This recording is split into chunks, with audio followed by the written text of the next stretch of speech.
También tendría usted que leer los acuerdos de investidura, si me permite que se lo diga, porque con Esquerra Republicana, en el acuerdo de investidura mío, en esta tribuna, lo que asumí fue el compromiso de reformar el sistema de financiación autonómica y reconocer una singularidad al pueblo de Cataluña. Eso es lo que he pactado con Esquerra Republicana y es el compromiso que voy a cumplir durante esta legislatura, también con ustedes, por supuesto.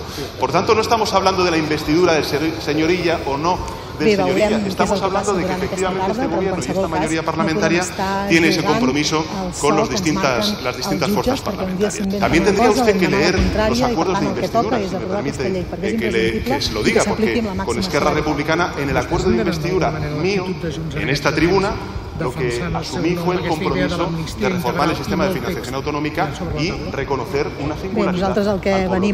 Eso es lo que he pactado con Esquerra Republicana y es el compromiso que voy a cumplir durante esta legislatura, también con ustedes, por supuesto. Por tanto, no estamos hablando de la investidura del señor Illa o no